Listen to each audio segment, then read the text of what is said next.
This video is sponsored by AskFred and Dragon Slayers Credentialing and Consulting. Hey guys, it's Cyrus of Chaos. Now, I was planning on making a short video today to just answer a frequently asked question, which was, now that the FIE is streaming all the World Cups on fencingtv.com, will I still be able to upload them?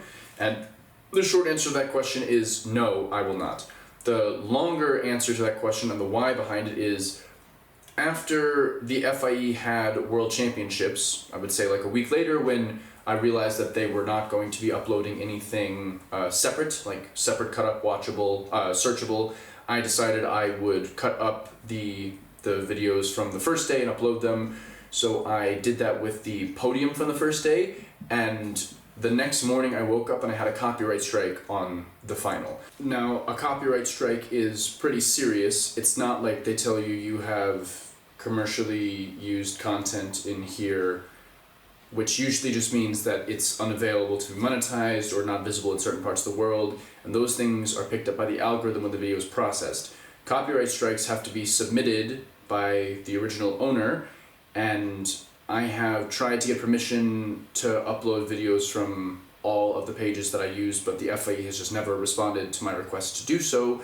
And when I've uploaded videos from them on YouTube, it just hasn't been a problem in the past. But this time they chose to give me a copyright strike. And for those of you who don't know what that means, if you get 3 of them, your channel is gone. So things like that have to be taken very seriously. So I immediately made all those videos private so that they couldn't be watched anymore. And I sent a message to the person who had accused me, basically saying, like, I just want to help make the sport more watchable. I've been doing it for years, cutting up videos online, crediting the original owner, and just making the video searchable so that everyone can enjoy it more easily. I never got a response. I decided to make this video about a bit more than just answering that question, though, because of just how targeted towards me this feels. And I say that because a few days after this happened, I went into my club and I found one of the coaches watching the finals of the women's saber event, and I asked him where he was watching it, and he said he was watching it on YouTube. I was like, what the heck? Like, my thing got copyright striked off of YouTube, it's not up anymore. And he was like, yeah, it's on this page. And it was a page I'd never heard of, but someone else had uploaded the video, and that was fine.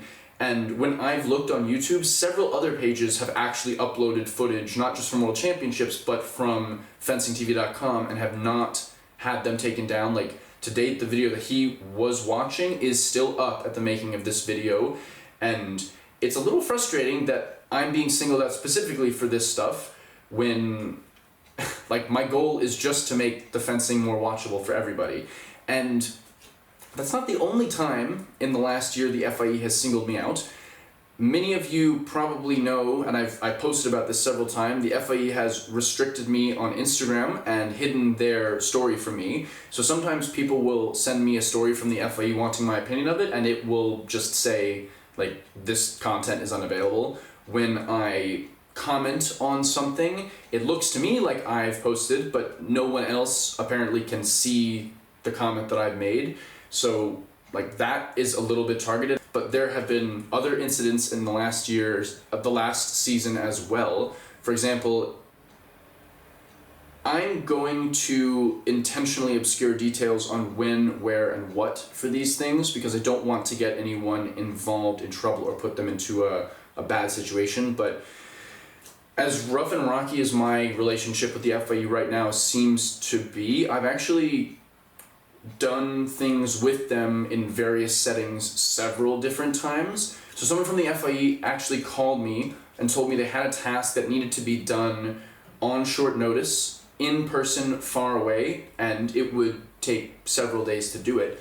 And the person asked me if I knew anyone who would be available to do that task, and I told them, as someone who was highly qualified to do it, that I was available. And the person told me that they were told that I was never allowed to be hired again.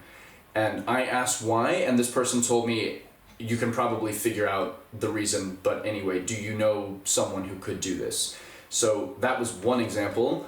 A few more examples were at World Cups that I had traveled to. Now, each time I travel to a World Cup, I try to get myself a media pass so that I can go inside the actual fencing area as a media person to get better shots for the camera, because a lot of the time from the side you'll see that people are walking in front, or it's from a really bad angle, and that's because you just can't always shoot a good angle from the outside. So last year at one World Cup I went to, I was told there is no media pass and you can just walk around inside. So I was walking around inside filming, and several other photographers were there, and someone from the delegation that was running the tournament actually came up to me and told me that someone, like the FIU representative, had gotten a call from the head of arbitrage, who apparently knew that I was there and wasn't happy that I was in the arena, and this person basically was like, I'm not going to do anything, it's not my job, but I'm just giving you a heads up that this just happened and you're going to be asked to leave in a minute.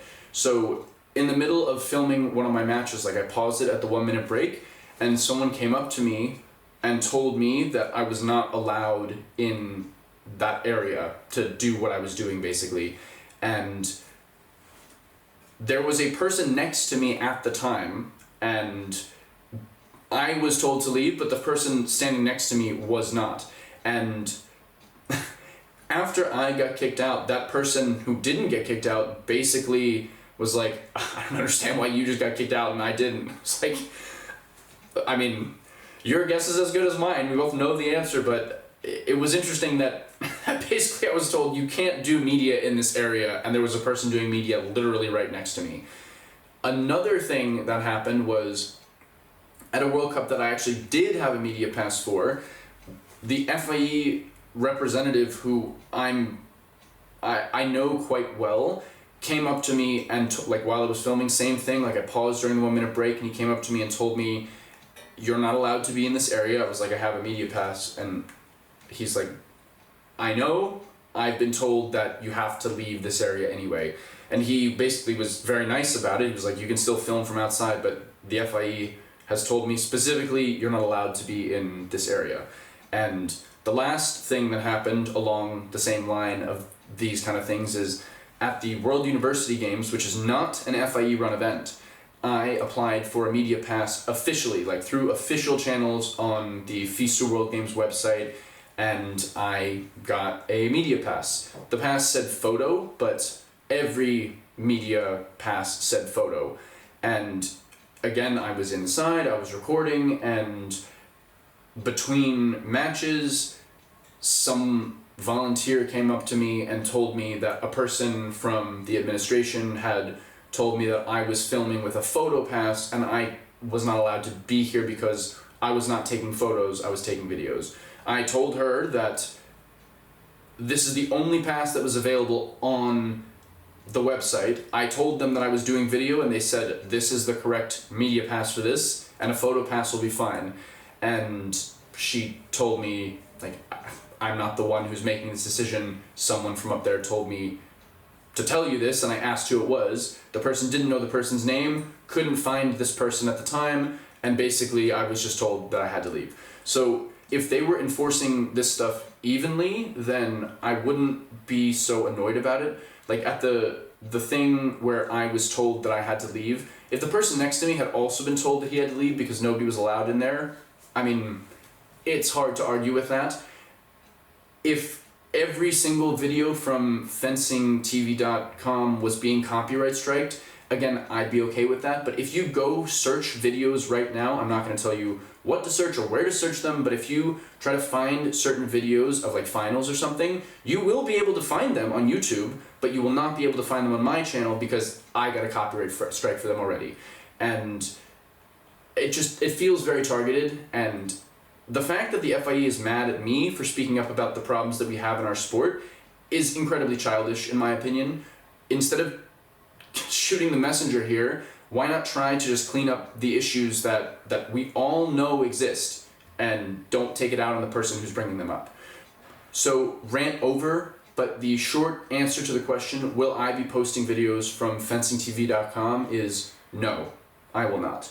And I'm quite annoyed that at the moment there's no functionality included on the website in order for that to be possible, although I hear that they're working on it and let's give them some time.